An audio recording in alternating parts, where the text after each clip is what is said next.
থাকবেন যে ছোট্ট একটা বালক সে ঈশ্বরের প্রতিরূপ হয়। কিন্তু এমন কেন বলা হয় তা কি আপনি কখনো ভেবে দেখেছেন? আমি আপনাকে বলছি, কোন একটা ছোট্ট বালককে দেখুন, সে কি করে? সকলকে সমান চোখে দেখে। ওর মনে না কোনো ছলনা রয়েছে, না কোনো কপটতা, না অহংকার রয়েছে, আর না কোনো বিষয় নিয়ে কোনো চিন্তা। সকলকে সে সমান চোখে দেখে আর নিজের মধ্যেই প্রসন্ন থাকে, সকল বিকার থেকে মুক্ত। এগুলোই তো সেই গুণ সেই বালকের মধ্যে, যা হলো ঈশ্বর স্বরূপ। এবার ভেবে দেখুন, যদি প্রত্যেকটা মানুষ এই ছোট বালকের মতো সেই সব গুণ নিজের মধ্যে জাগ্রত করে তোলে, তাহলে কি হবে? তারাও ঈশ্বর তুল্য হয়ে উঠবে। তাই আপনিও এটাই করুন, নিজের মনকে বিকার মুক্ত করুন সেই ছোট্ট বালকের মতো। মনের মধ্যে না কোনো চিন্তা রাখবেন, না মোহ, না ক্রোধ, না কোনো রকমের ছলনা বা কপটতা। সবাইকে সমান চোখে দেখুন আর নিজের মনেই প্রসন্ন থাকতে শিখুন। এই মন প্রেমময় হয়ে বলবে, রাধা রাধা। কেউ আমাকে মাখন চোর বলেন, কেউ বা আমাকে মুরলী মনোহর বলেন, কেউ আমাকে যুদ্ধ বিমুখ বলেন, কেউ বা আমাকে সুদর্শনধারী বলেন, কিন্তু আমি আসলে কে? আসুন, আজ আমি আপনাকে আমার আসল পরিচয় জানাবো। বাড়িতে সুস্বাদু মাখন থাকা সত্ত্বেও গোপীদের কাছে সুমধুর ভালোবাসাপূর্ণ বকুনি খাওয়া যে ভালোবাসে, সেই হলো কৃষ্ণ। আঙুলে সুদর্শন চক্র থাকা সত্ত্বেও যে রথের লাগাম ধরে থাকবে সেই সিদ্ধান্ত নিয়েছে, সেই হলো কৃষ্ণ। দ্বারকার মতো অনন্য রাজমহল থাকা সত্ত্বেও সুদামার মতো সখা যার অত্যন্ত প্রিয়, সেই হলো কৃষ্ণ। যদি আপনার মনে প্রেম থাকে, আপনি প্রেম বিতরণ করেন, সবাইকে ভালোবাসেন এবং ভালোবাসা রক্ষার খাতিরে শস্ত্র হাতে নিতেও আপনি সক্ষম থাকেন, তাহলে আপনি হলেন কৃষ্ণ। আসুন আমার সাথে ভালোবেসে বলুন, রাধা রাধা।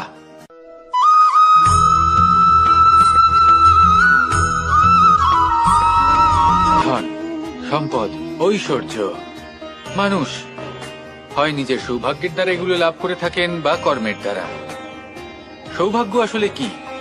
গ্রহের দশা, যা প্রত্যেক মুহূর্তে বদলাতে থাকে।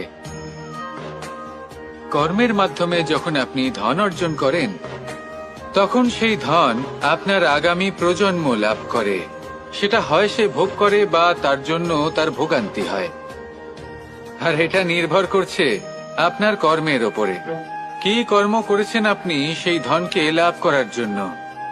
যদি আপনি সৎ পথে চলেন, নিষ্ঠা ভরে আপনি কর্ম করে থাকেন এবং তার ফলে আপনি ধন অর্জন করে থাকেন, তাহলে আপনার আগামী প্রজন্ম সেটা ভোগ করবে, সেটা প্রয়োগ করবে নিজের বিকাশের জন্য।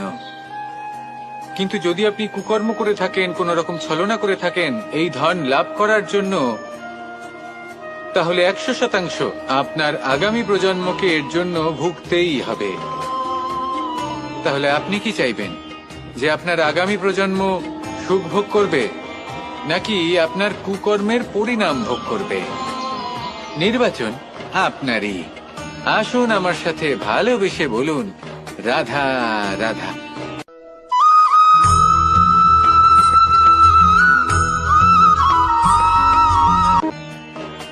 এমন অনেক মানুষ আছেন যারা আমাকে ভগবানের পরিভাষা জানতে চান, যে ভগবান আসলে কি, তিনি কেমন। এবার দেখুন, ভগবান হোক বা আপনার স্বপ্ন হোক বা আপনার লক্ষ্য হোক না কেন, সেই লক্ষ্য তখনই পূর্ণ হয়, তখনই তাকে লাভ করা সম্ভব, যখন আপনার দৃষ্টিভঙ্গি মঙ্গলময় হয়। যখন আপনি নিজে মনে করবেন যে আমি যেটা পেতে চাইছি তা শুভ। উদাহরণস্বরূপ, কোনো পাখিকে দেখুন, সে গাছের ডালে বসে এবং সেখানেই বিশ্রাম করে, কিন্তু পড়ে না। কেন? কারণ ওর বিশ্বাস যে যে শাখার উপরে ও বসে আছে সেটাই হলো ওর বাসস্থান। যদি আপনি বিশ্বাস করেন তাহলে আপনি পাথরের মধ্যেও ভগবান দর্শন করতে পারবেন। আর যদি বিশ্বাস না থাকে তাহলে যদি ভগবান সামনে দাঁড়িয়েও থাকে তবেও আপনার বিশ্বাস হবে না। তাই বিশ্বাস করতে শিখুন। এই বিশ্বাসের আধারেই আপনি সেই সব কিছু পাবেন যা আপনি পেতে চাইছেন। আসুন আমার সাথে ভালোবেসে বলুন, রাধা রাধা।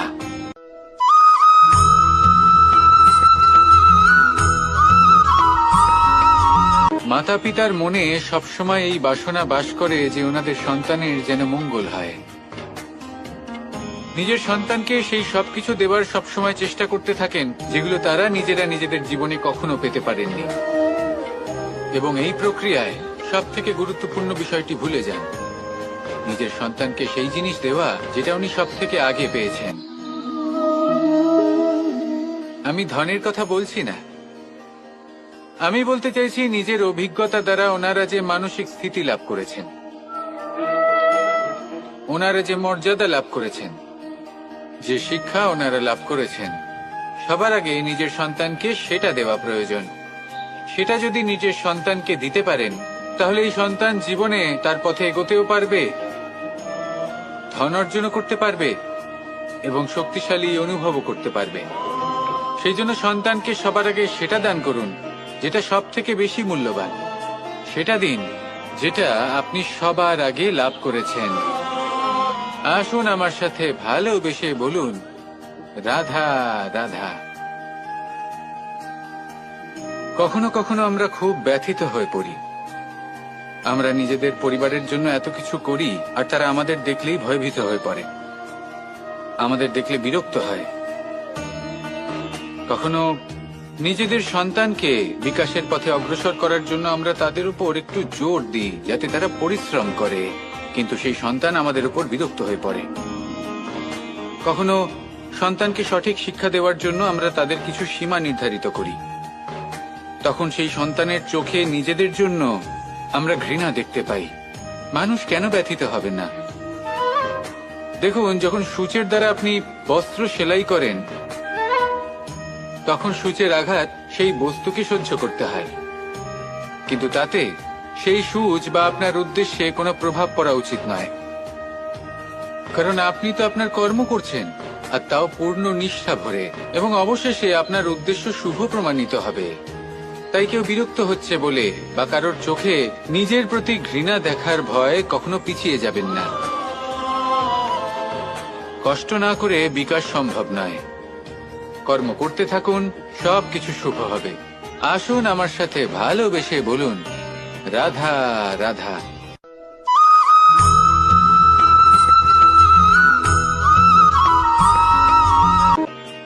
জল হলো জীবনের আধার।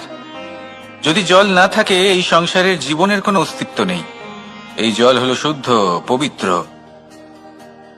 কিন্তু যখন এই জল পরিবেশের সংস্পর্শে আসে তখন ধুলো, ময়লা, কাদা এবং অন্যান্য বস্তু দ্বারা এই জল পূর্ণরূপে দূষিত হয়ে যায়। এবার যদি এই জলের শুদ্ধিকরণ করতে হয় তাহলে আমরা এই জলকে অস্থির হতে দিই না, তাকে স্থিরভাবে রেখে দিই। আর সেটা করলে সেই জল নিজে থেকেই সকল অশুদ্ধি ত্যাগ করে দেয়, নিজে থেকেই নিজেকে শুদ্ধ করে তোলে। এটা কিন্তু আমাদের মনের সাথেও হয়ে থাকে। এই সংসারে এত সমস্যার সম্মুখীন হয়েও কোথাও না কোথাও আমাদের এই মন মলিন হয়ে যায়, এতে নেতিবাচক ভাব জাগ্রত হয়। সেই মুহূর্তে আপনি কোনোভাবে রাগ করবেন না, মন খারাপ করবেন না, তাড়াতাড়ি কোনো সিদ্ধান্ত নেবেন না, কোনো প্রতিক্রিয়া দেবেন না। শুধু নিজের এই মনকে শান্ত করে রাখবেন, শান্ত মনে দিন যাপন করবেন। যদি এটা করেন তাহলে আপনি নিজে থেকেই বুঝতে পারবেন যে কি কি অশুভ ভাব আপনার মধ্যে জাগ্রত হয়েছে আর কি কি শুভ চেতনা আপনাকে জাগ্রত করতে হবে। আপনি নিজে থেকেই এমন পথ খুঁজে পাবেন যার দ্বারা এই অশুদ্ধি আপনি ত্যাগ করতে পারবেন। আসুন আমার সাথে ভালোবেসে বলুন, রাধা রাধা।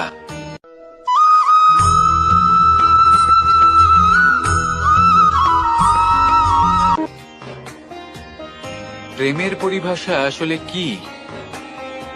ভিন্ন ভিন্ন ধরনের ব্যক্তি, ভিন্ন ভিন্ন ধরনের প্রেমী, আলোচক বিভিন্ন ধরনের পরিভাষা প্রদান করেন এই প্রেম নিয়ে। কিন্তু প্রত্যেকের মনেই কখনো কখনো এই প্রশ্ন এসেছে, এই ভালোবাসা আসলে কি? নিজের প্রিয়তমকে জয় করাই কি প্রেম? চার হাত এক হয়ে যাবার নামই কি প্রেম? নিজের আবেগ ব্যক্ত করাই কি ভালোবাসা? না, প্রেমের অর্থ কাউকে লাভ করা নয়, বরং তার মাঝে বিলীন হয়ে যাওয়া। যদি কারোর হাত ধরে থাকি, তাহলে আজীবন তার সাথে পথ চলা হলো প্রেম। প্রেম শুধুমাত্র সেটা নয় যা প্রেমী আর প্রেমিকার কেশদামে মালা বেঁধে দেয়। মাতা পিতার জন্য দিনরাত পরিশ্রম করা, নিজের পরিবারের জন্য দিনরাত পরিশ্রম করা, সেটাও প্রেম। নিজের বন্ধুদের জন্য, আপনজনের জন্য সবকিছু উজাড় করে দেওয়ার নাম হলো ভালোবাসা। নিজের মাতৃভূমির জন্য সাহসের সাথে লড়াই করা এবং আনন্দে নিজের জীবন ত্যাগ করে দেওয়াও কিন্তু প্রেমের নামান্তর। সেই জন্য যারা বুদ্ধিমান ব্যক্তি, তারা কখনো প্রেমের পরিভাষা খুঁজতে চান না, কারণ তারা জানেন যে এই প্রেম কতটা বিশাল। তারা জানেন যে এই প্রেম হলো এক বিশাল সাগর, যাকে নিজের মুঠোয় ধরে রাখা যায় না। সেই জন্য এই প্রেমের সাগরে ডুবে যান এবং সকলকে ভালোবাসতে শিখুন। যদি সবাইকে ভালোবাসতে পারেন, তাহলে তাদেরও কল্যাণ হবে যারা আপনাকে ভালোবাসে, এবং সকলকে ভালোবাসতে শিখুন। যদি সবাইকে ভালোবাসতে পারেন, তাহলে তাদেরও কল্যাণ হবে যারা আপনাকে ভালোবাসে, তাদেরও কল্যাণ হবে যাদেরকে আপনি ভালোবাসেন, আর আপনারও কল্যাণ হবে। আর তখন এই মন ভালোবেসে বলবে, রাধা রাধা।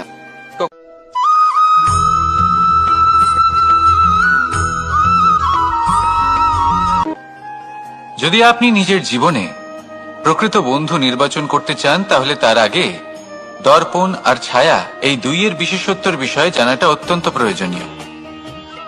দর্পণ কি করে থাকে? যখনই আপনি দর্পণের দিকে তাকাবেন, ও শুধুমাত্র আপনাকে সত্যের সাথে অবগত করাবে, ও আপনাকে কখনো মিথ্যে বলবে না। সেখানেই যদি ছায়ার কথা বলি, তাহলে দেখুন ছায়া কি করে। সব সময় আপনার সাথে থাকে, কখনো আপনার সঙ্গ ত্যাগ করে না। এবার আপনার জীবনে যদি এমন কোনো বন্ধু আসে যে সবসময় আপনাকে সত্য কথা বলবে, আপনার অপগুণের বিষয়ে যদি আপনাকে বলে কিন্তু তাও সে সত্যিই বলবে, তাহলে তার উদ্দেশ্য কিন্তু আপনাকে দুঃখ দেওয়া নয়। সে আপনার অজ্ঞানতা, আপনার ভ্রম দূর করতে চায়। যদি আপনি কোনো অনুচিত পথে চলতে থাকেন, তাহলে সে আপনাকে বাধা দিতে চায়। আর যদি সেই মিত্রই ছায়া সঙ্গীর মতো হয়, সে কখনোই সুখ দুঃখে আপনার সঙ্গ ত্যাগ করবে না। তার উদ্দেশ্য হলো সবসময় আপনাকে রক্ষা করা। তাই এরকম দর্পণ বা ছায়ার মতো কোনো বন্ধু যদি আপনার জীবনে আসে, তাহলে তাকে কোথাও যেতে দেবেন না। সে আপনার জীবনকে সুখময় করে তুলবে। আর যদি আপনার জীবনে উপস্থিত বন্ধু এমন না হয়, তাহলে তাকে নিজের থেকে দূরে করে দেওয়াই বাঞ্ছনীয়। তাহলে দর্পণ আর ছায়ার মতো প্রকৃত এবং ভালো বন্ধুকে নিজের জীবনে স্থান দিন, আর আমার সাথে ভালোবেসে বলুন, রাধা রাধা।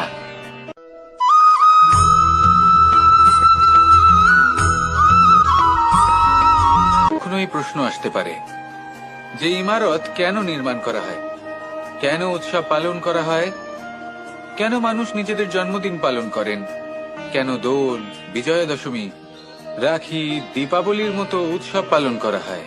যদি এগুলো পালন না করা হয়, তাতে কি যায় আসে?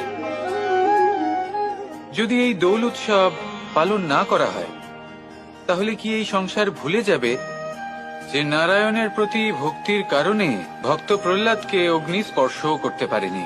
যদি বিজয়া দশমী পালন না করা হয়, তাহলে কি এই সংসার ভুলে যাবে যে এই দিনে শ্রীরাম রাবণকে বধ করেছিলেন? যদি আমরা দীপাবলির এই উৎসব পালন না করি, তাহলে কি এই সংসার এটা ভুলে যাবে যে অযোধ্যাতে অমাবস্যার এমন এক রাত এসেছিল যে রাত্রে অযোধ্যা পূর্ণিমার থেকে বেশি উজ্জ্বল হয়ে উঠেছিল? যদি এই রাখি উৎসব পালন না করা হয়, তাহলে কি এই সংসারের ভাই এবং বোনেরা একে অপরের প্রতি ভালোবাসা কি সেটা ভুলে যাবে? বিষয়টা ভুলে যাওয়ার নয়, বিষয়টা হলো মনে রাখা। যখন জীবনে আমরা কোনো একটা স্থানে পৌঁছই, উপলব্ধিগুলোর উৎসব পালন করি, যাতে সেই মুহূর্তে আমরা সকলের মধ্যে আনন্দ ছড়াই এবং মানুষ সেই মুহূর্তটা মনে রাখেন। এই স্মৃতিগুলোই মানুষের মধ্যে বিশ্বাসের জন্ম দেয়। এই বিশ্বাস যে আগামী যে দিন আসছে, তাতে আরো আনন্দের সম্ভাবনা রয়েছে। ভালোবাসার এই উৎসব, ভালোবাসার এই পার্বণ, এটা মানুষের মনে বিশ্বাসের জন্ম দেয় যে প্রত্যেক যুগে কেউ না কেউ এসেছে এবং পরবর্তীতেও আসবে। তাহলে আসুন আমরা ডুবে যাই আমার লীলার এই প্রেম যাত্রায় এবং ভালোবাসার এমন একটা উৎসব পালন করা যাক যা এই সংসার যুগ যুগ পর্যন্ত মনে রাখবে। তাহলে আসুন আর আমার সাথে ভালোবেসে বলুন, রাধা রাধা।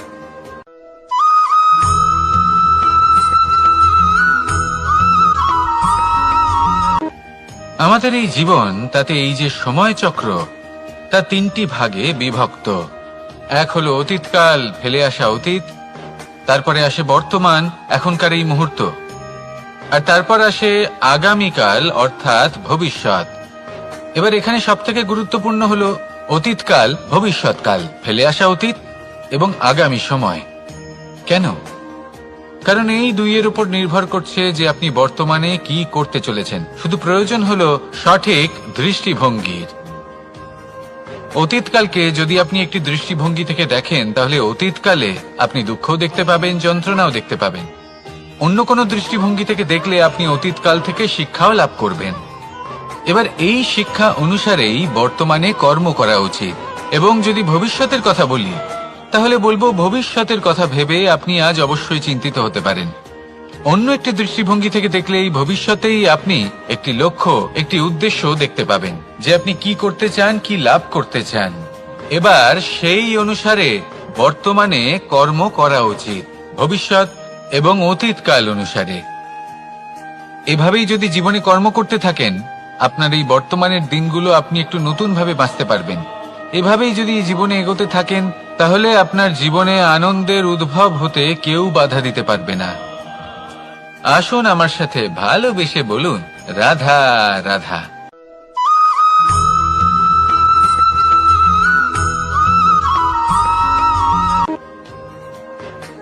সমুদ্র মন্থনের সময় দুই ধরনের রত্ন লাভ করা হয়েছিল।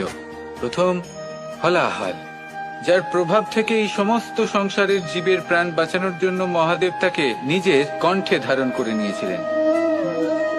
আর দ্বিতীয় অমৃত, যেটা কিঞ্চিত পরিমাণ মাত্রায় পাওয়া গেছিল। কখনো কখনো জীবনে এমন কোনো বস্তু যা আপনি প্রয়োজনের থেকেও অনেক বেশি মাত্রায় ভোগের জন্য লাভ করে থাকেন, তা আপনার জন্য বিষ প্রমাণিত হতে পারে। যেমন জল, প্রয়োজনের থেকে অনেক বেশি মাত্রায় যদি এই জল আসে, তাহলে আপনার প্রাণ কাটতে পারে। কিন্তু পরিশ্রমের পরে এক পাত্র শীতল জল দ্বারা আপনি যদি স্নান করে নেন, তাহলে তা আপনার শরীরের জন্য অমৃত হবে। পরিশ্রম করার পরে যদি আপনার শরীর এক পাত্র খাবার লাভ করে, তাহলে তা আপনার শরীরের জন্য অমৃত। কিন্তু যদি কোনো পরিশ্রম না করেই আপনি দিনরাত শুধুই খাবার গ্রহণ করতে থাকেন, তাহলে আপনার কাছে তা বিষ সমান। বিষ এবং অমৃত গ্রহণ করাটা আপনার উপরে নির্ভর করছে। কোনো বস্তু আপনার পক্ষে বিষও হতে পারে, আবার অমৃতও হতে পারে। নির্ভর করছে যে আপনি সেটা কিভাবে ব্যবহার করছেন, কতটা মাত্রায় ব্যবহার করছেন।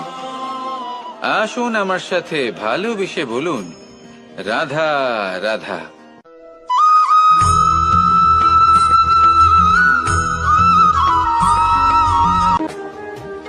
সুখ, দুঃখ, মৃত্যু, মহামারী, এগুলো কখনো বলে আসে না, আবার জিজ্ঞাসা করেও আসে না।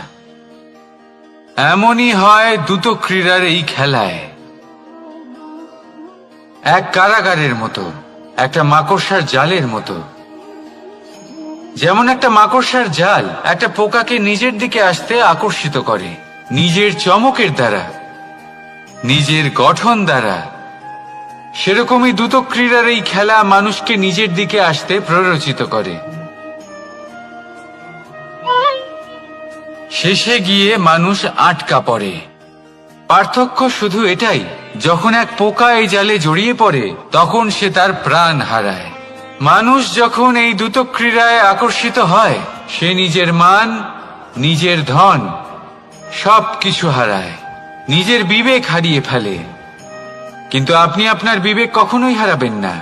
যদি আপনার মনে লোভ চলে আসে, আপনি লোভী হয়ে ওঠেন, যদি আপনি দ্রুত ক্রীড়ার এই খেলায় আটকা পড়েন তাহলে মনে রাখবেন এই খেলা থেকে ফিরে আসা প্রায় অসম্ভবই বলা যায়। নিজের বিবেক কখনো হারাতে দেবেন না, কারণ বিনাশ আসার প্রথম লক্ষণ হলো বিবেকের বোধ চলে যাওয়া। এই প্ররোচনায় কখনো পা দেবেন না। আর আমার সাথে ভালোবেসে বলুন, রাধা রাধা।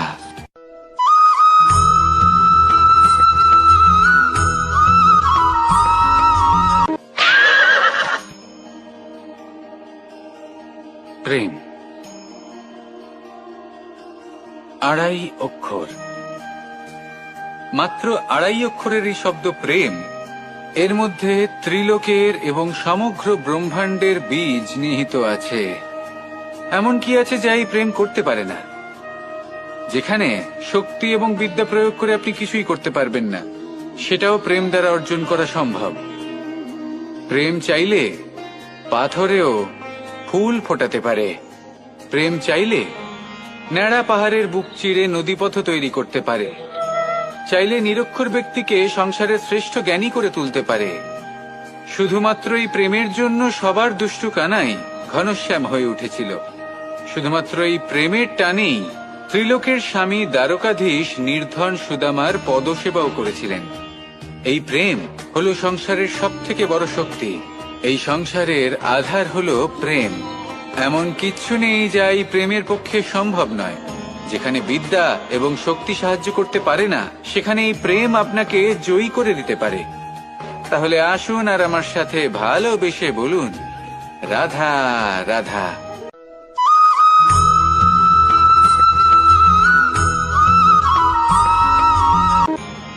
বরদান এবং অভিশাপ, এই দুই হলো একই মুদ্রার দুটি পিঠ।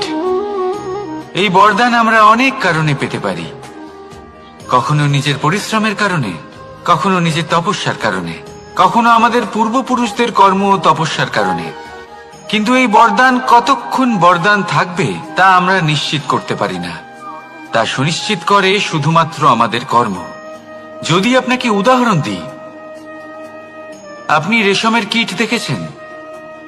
ও বরদান পেয়েছে যে ও নিজের সুরক্ষার জন্য খোলস বানাতে পারে।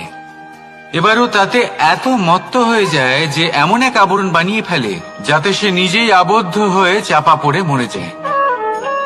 এটার তাৎপর্য কি? তাৎপর্য খুবই সরল। গর্ব করা খুবই ভালো, কিন্তু অহংকার করা কখনোই উচিত নয়। যদি অহংকার মনের মধ্যে প্রবেশ করে, তাহলে এই বরদান অভিশাপে পরিণত হতে সময় লাগে না। আর যদি কর্মশ্রেষ্ঠ হয়, তাহলে অভিশাপ ও বরদানে পরিণত হয়। তাহলে আসুন শ্রেষ্ঠ কর্ম করুন আর আমার সাথে ভালোবেসে বলুন, রাধা রাধা।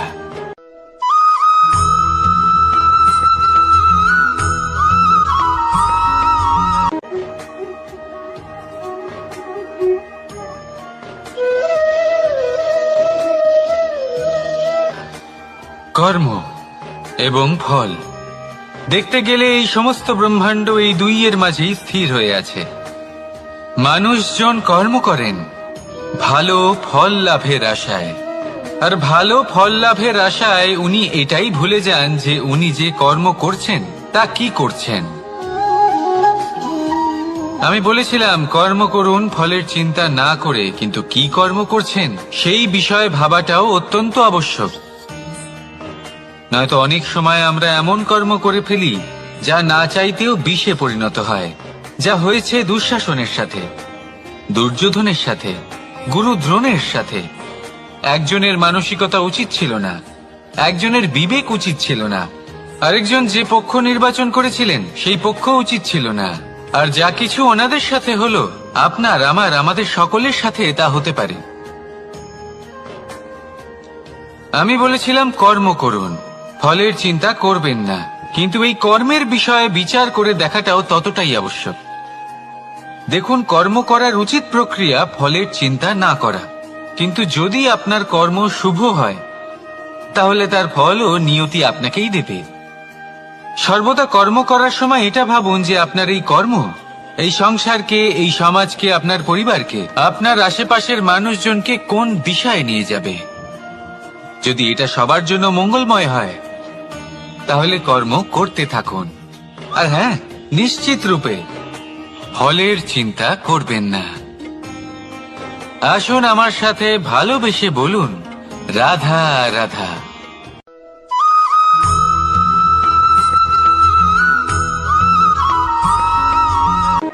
শব্দই হলো শূন্য, শব্দই হলো আরম্ভ, শব্দই হলো অন্ত, শব্দই হলো অমর, শব্দই হলো ব্রহ্ম।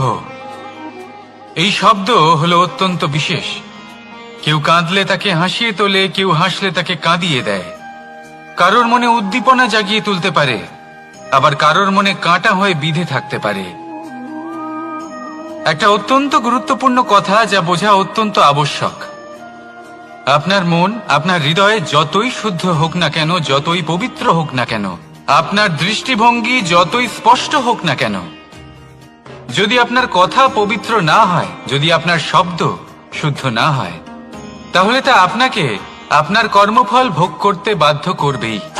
একটা সহজ উদাহরণ দিই। আপনার জীবনে এমন কেউ অবশ্যই থাকবেন যাকে আপনি পছন্দ করেন না, যিনি হয়তো অধর্মী মানুষ, যিনি হয়তো দুর্বুদ্ধি সম্পন্ন মানুষ, কিন্তু তার জন্য অপশব্দ প্রয়োগ করলে তার মধ্যে কোনো পরিবর্তন আসবে না, তার মানসিকতা বদলাবে না, শুধু মনে প্রতিশোধ স্পৃহা জেগে উঠবে, মনে হিংসা জাগবে, আর কিচ্ছু নয়। সেই জন্য নিজের শব্দকে নিয়ন্ত্রণ করুন, নিজের কথা সংযত করুন। শ্রেষ্ঠ থেকে শ্রেষ্ঠতর মানুষকেও সাবধানী হতে হয়, কারণ যদি এই শব্দের প্রয়োগ সঠিক না হয় তাহলে আজীবন মানুষকে নির্বাক হয়ে থাকতে হতে পারে। তাহলে নিজের শব্দ নিয়ন্ত্রিত রাখুন, নিজের কথাকে শুভ করুন, এতে প্রেমবোধ জাগিয়ে তুলুন, আর সেই প্রেমবোধ নিয়েই বলুন, রাধা রাধা।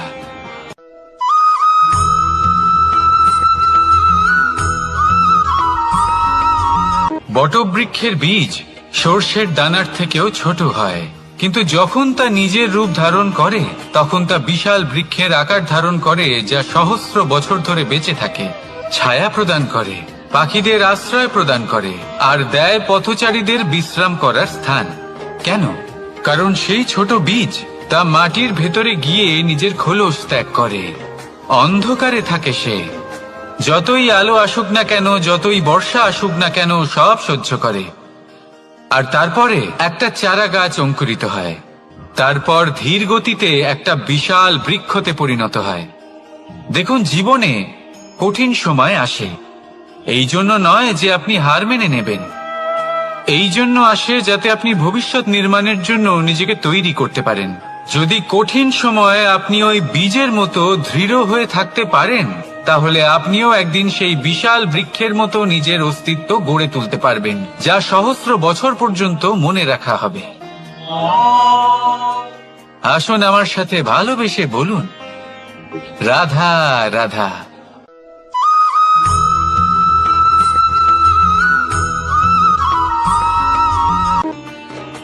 ভগবান আর ভক্ত যখন এক আকার হয়ে যায়,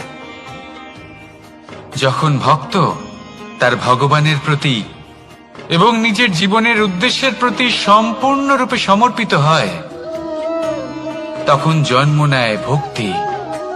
এই সংসারের সমস্ত আশা হয়তো আপনার সঙ্গ ত্যাগ করে দিতে পারে, তখনও ভক্তি সাথে থাকবে। ভক্ত আর ভগবান যখন এক আকার হয়ে যায়, তাদের মধ্যে কোনো পার্থক্য থাকে না, তারা এক হয়ে যায়, এক ব্যক্তিত্ব, এক অস্তিত্ব। সেই জন্য কখনো জীবনে যে কোনো রূপেই, যে কোনো প্রকারেই, যে কোনো ঈশ্বরকে মান্য করুন, মনের মধ্যে শ্রদ্ধা ভাব জাগ্রত করুন, মনে ভক্তি ভাব জাগ্রত করুন। এই সমগ্র সংসারে সব কিছু আপনাকে ছেড়ে চলে গেলেও তখনও এই ভক্তি শুধুমাত্র আপনার উত্থান ঘটাবে। তাই মনে ভক্তি জাগ্রত করুন, আর আমার সাথে ভালোবেসে বলুন, রাধা রাধা।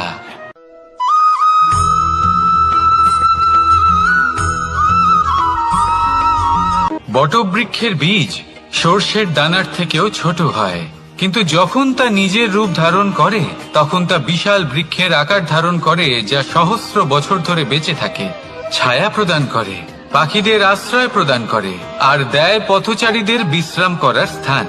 কেন? কারণ সেই ছোট বীজ তা মাটির ভেতরে গিয়ে নিজের খোলস ত্যাগ করে। অন্ধকারে থাকে সে, যতই আলো আসুক না কেন, যতই বর্ষা আসুক না কেন, সব সহ্য করে। আর তারপরে একটা চারা গাছ অঙ্কুরিত হয়, তারপর ধীর গতিতে একটা বিশাল বৃক্ষতে পরিণত হয়। দেখুন, জীবনে কঠিন সময় আসে, এই জন্য নয় যে আপনি হার মেনে নেবেন, এই জন্য আসে যাতে আপনি ভবিষ্যৎ নির্মাণের জন্য নিজেকে তৈরি করতে পারেন। যদি কঠিন সময়ে আপনি ওই বীজের মতো দৃঢ় হয়ে থাকতে পারেন, তাহলে আপনিও একদিন সেই বিশাল বৃক্ষের মতো নিজের অস্তিত্ব গড়ে তুলতে পারবেন, যা সহস্র বছর পর্যন্ত মনে রাখা হবে। আসুন আমার সাথে ভালোবেসে বলুন, রাধা রাধা।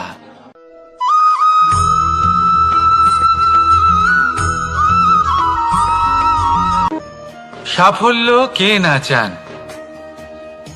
সাফল্য লাভ করার, শিখরে পৌঁছানোর আলাদাই একটা আনন্দ রয়েছে। আর আপনজনদেরও কে না চান?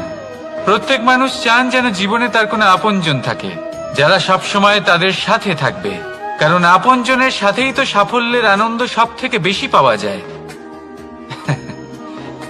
কিন্তু আসলে কি হয়, অনেক সময় সাফল্যের খোঁজে সেই পথে চলতে চলতে আমরা আপনদের থেকে দূরে চলে যাই, না চাইতেও দূরে চলে যেতে হয়, ওনাদের সাথে সময় কাটাতে পারি না।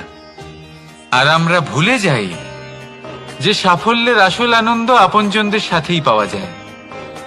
সফল হওয়ার পরে আপনদের সাথে দেখা হলে তাদের চোখে আমাদের জন্য যে আবেগ থাকে, যে সম্মান, যে প্রেম থাকে, সেটাই হলো আসল পুরস্কার। আমরা সেই কথা ভুলে যাই এবং একা হয়ে পড়ি। বেশিরভাগ সময় এটাই হয়, বেশিরভাগ সময় সফল মানুষগুলি একা হয়ে যান। এবার আপনি কি চান? আপনি অসফল হয়ে দিনগুলি একাকিত্বে কাটাতে চান, নাকি সফল হয়ে আপনজনদের সাথে আনন্দে থাকতে চান? সেই সিদ্ধান্ত আপনার। সাফল্যের পেছনে ছুটুন, নিজেকে উজাড় করে দিন, কিন্তু আপনজনদের সঙ্গ ত্যাগ করবেন না। সেই আপনজন যারা আপনার সাফল্যের জন্য দায়ী, সেই আপনজন যিনি আপনার সাফল্যে আনন্দ পান, সুখ লাভ করেন, তাদের কখনো ত্যাগ করবেন না। আসুন আমার সাথে ভালোবেসে বলুন, রাধা রাধা।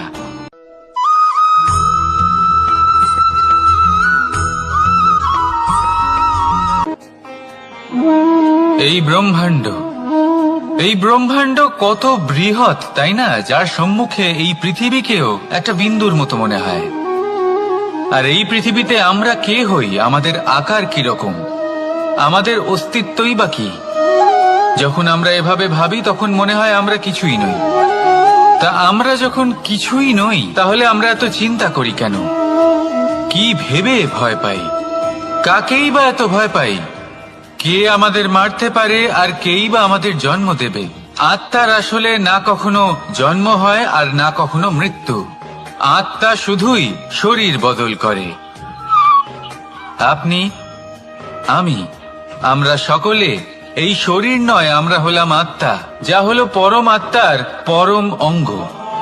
সেই জন্য মনে রাখবেন, বাইরের কোথাও দেখবেন না, নিজের অন্তরের গভীরে গিয়ে দেখুন, আত্মাকে উপলব্ধি করতে শিখুন। ক্লেশ, ভয়, চিন্তা, এই সব কিছুর থেকে নিজেকে দূরে রাখুন, তাহলেই উপলব্ধি করতে পারবেন পরমাত্মাকে। তাহলে আসুন আমার সাথে ভালোবেসে বলুন, রাধা রাধা।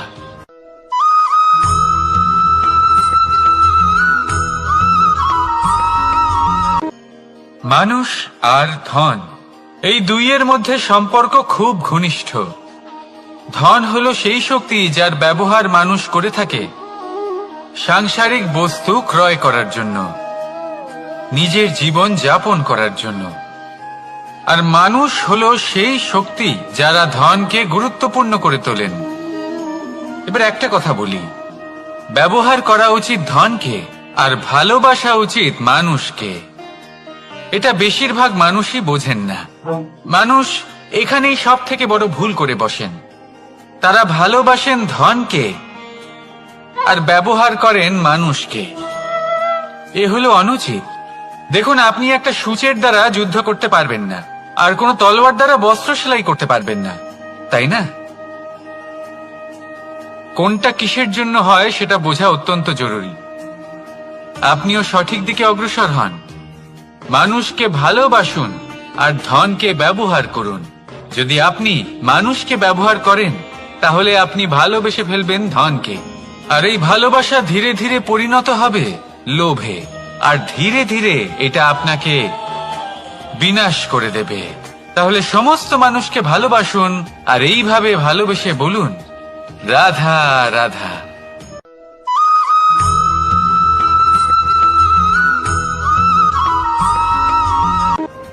পরিবর্তন এই সংসারের শাশ্বত নিয়ম।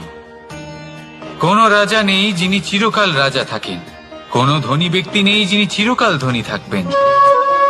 এই সংসারে সূর্যের স্থান নেওয়ার জন্য চন্দ্রিমার আগমন ঘটে। কোন স্থান যাকে পতিত বলা হয়েছিল সেখানে মহল তৈরি হয়েছে। কোন স্থান যাকে আজ মলিন বলা হয়েছে কাল সেখানে মন্দিরও স্থাপন হতে পারে। কোন ঋতু চিরকালের জন্য থাকে না, কখনো সময় চিরকাল একরকম থাকে না। আজ যা আপনার কাছে রয়েছে কাল অন্য কারোর ছিল। আজ যে আপনার কাছে রয়েছে কাল তা অন্য কারোর কাছে চলে যাবে। আপনার সাথে কিছু থাকলে তা হলো আপনার কর্ম, কিন্তু সেই কর্মের পরিণামও আপনার নয়।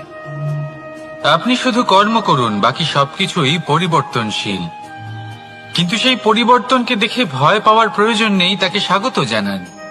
যদি আপনি হাসি মুখে সেই পরিবর্তনকে স্বাগত জানান, তাহলে এই পরিবর্তনও হাসি মুখে আপনার সাথে থাকবে।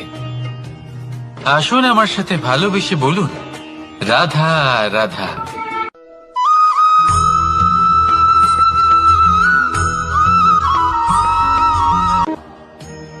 বল, শক্তি, পরাক্রম এই সংসারের বিকাশের মূল। কিন্তু কখনো ভেবেছেন যে প্রকৃতি আমাদের এই বল, শক্তি, পরাক্রম কেন দিয়েছেন? যাতে আমরা জীবনে কারোর উদ্ধার করতে পারি, কাউকে সাহায্য করতে পারি, কারোর জন্য ভালো কিছু করতে পারি, কোনো গরিব অসহায় মানুষের জন্য কিছু করতে পারি। এই বল, এই শক্তির সদ্ব্যবহার করতে পারি। কখনো দেখেছেন এমন মানুষ যার কাছে অসীম শক্তি আছে, কিন্তু তার সাথেই অসম্ভব অহংকারও রয়েছে, যিনি নিজেকে সর্বশ্রেষ্ঠ বলে মনে করেন, খারাপ কাজও করেন। আপনি দেখবেন প্রকৃতি এবং মানুষ তাকে ভাঙতে সর্বদা চেষ্টা করেন। মনে রাখবেন, যতই সুবিশাল পর্বত হোক না কেন, তা যদি পথে পড়ে তাকে ভেঙে পথ প্রশস্ত করা হয়। যদি আপনার কাছে বল থাকে, শক্তি থাকে, পরাক্রম থাকে, তাহলে তার সদ্ব্যবহার করুন, কাউকে সাহায্য করুন, কাউকে রক্ষা করুন। যদি আপনি আপনার শক্তির দুর্ব্যবহার করেন, তাহলে মনে রাখবেন আপনি নিজের বিনাশ নিজেই আমন্ত্রণ করছেন। এবার বল অর্জন করার পরে, শক্তি অর্জন করার পরে আপনি নিজেকে বিনাশ করতে চান নাকি এই সংসারের উদ্ধার করতে চান? সিদ্ধান্ত আপনার। রাধা রাধা।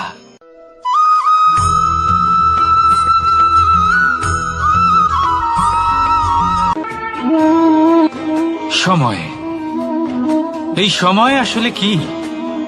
এই সময় একটা সরল রেখা তো কখনোই নয়। সময় হলো একটা চক্র, যেখানে এর আদি সেখানেই হলো এর অন্ত, আর যেখানে তা শেষ হয় সেখান থেকেই তার শুরু হয়। এই সময় একটা অত্যন্ত বিচিত্র চিন্তা, বিচিত্র ভাবনা, একটা বিচিত্র বস্তু যা কেউ বুঝতে পারেন না। এই সময়ের লীলা, এর কোনো প্রমাণ নেই, কোনো জ্ঞান নেই, কোনো পরিমাপ নেই। শুধু এটুকু আমরা জানতে পারি, যেখানে শেষ হবে সেখান থেকে একটা নতুন সূচনাও হবে। যা আজ আপনার কাছে আছে কাল অন্য কারোর কাছে যাবে, তারপরে তার কাছ থেকেও অন্য কারোর কাছে যাবে, তারপরে তার থেকেও ছিনিয়ে নেওয়া হবে। এই নিয়তির একজনের কাছ থেকে অন্যজনের কাছে আদান প্রদানের এই সময় হলো আপনার সময়। এই সময়ের সদ্ব্যবহার করুন, এই সময়কে বাঁচুন। আপনাকে শুধু এটাই সুনিশ্চিত করতে হবে যে আপনি কোন পক্ষে আছেন।